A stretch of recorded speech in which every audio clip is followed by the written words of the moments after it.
জন্মাষ্টমীর দিন সকালবেলা থেকে শুরু হয়ে গেছিলো পুজোর তোড়জোড়। তো আমি স্নান করে ফুল তুলে নিয়ে চলে এসেছিলাম রাতে মালা গাঁথার জন্যে। তারপর গোপালের নিত্য পুজো করে গোপালকে স্নান করিয়ে সকালেও একটা সুন্দর নতুন জামা পরিয়ে দিয়েছিলাম আমার গপুকে।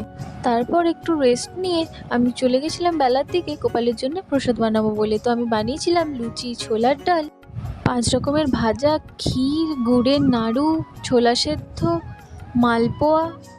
প্রায় সব কিছু আমার বানানো হয়ে গেছিলো। আমি এদিকে মালপোয়াটা বানিয়ে নিয়েছিলাম। তারপর মালপোয়া বানানো হয়ে যাওয়ার পরে আর শুধু আমার তালের বড়াটা বাকি ছিল, তো আমি তালের বড়াটাও বানিয়ে নিয়েছিলাম। কি ভোগ দেবো, কি করব না করব কোনোটাই জানা ছিল না। যা করেছি নিজের মনের মতো করে। জানি না আরও কিছু হয়তো দিলে হতো, কিন্তু আমি এতেই খুব খুশি। এটা ছিল প্রথমবার আমার জন্মাষ্টমী পালন। তারপর মামনি এসে জিজ্ঞেস করছিল যে কি ভোগ রান্না করলাম। দুজনে মিলেই করেছি। তো আমি মামনিকে দেখাচ্ছিলাম যে আমার এইগুলো সব রেডি হয়ে গেছে। তারপর আমি রান্নাঘর থেকে ভোগগুলো নিয়ে রেখে দিচ্ছিলাম।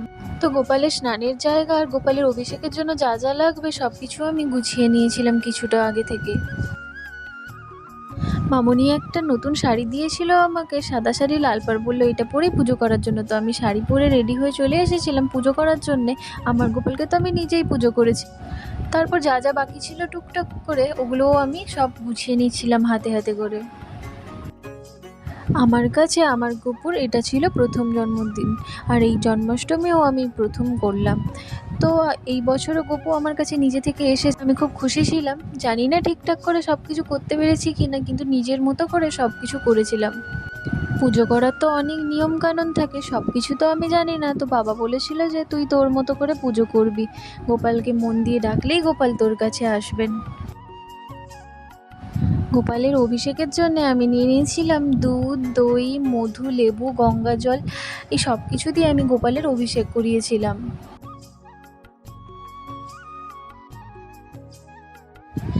মনে মনে আমি ভীষণ খুশি হচ্ছিলাম। আমি ভাবতে পারিনি যে আমি এত সুন্দরভাবে গোপালকে পুজো করতে পারবো। হ্যাঁ, এটা আমার কাছে ভালো, তার মানে যে আমি পারফেক্ট করেছি তা কিন্তু নয়।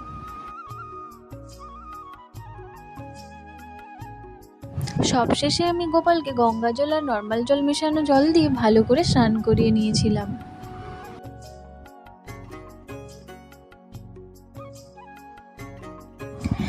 অনেক স্নান হয়েছে বাবা, এবার আমার গপুকে তুলে তাড়াতাড়ি গাটা মুছিয়ে দিই, নাহলে তো ঠান্ডা লেগে যাবে।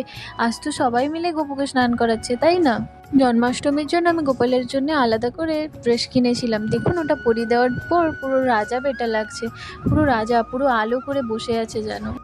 তারপরে আমি আরতি করে নিয়েছিলাম আর সব ভোগ এনে চারদিকে সাজিয়ে গোপালকে দিয়েছিলাম ভোগ গ্রহণ করার জন্যে। আমার জন্মাষ্টমীর সারাদিনের পুজো।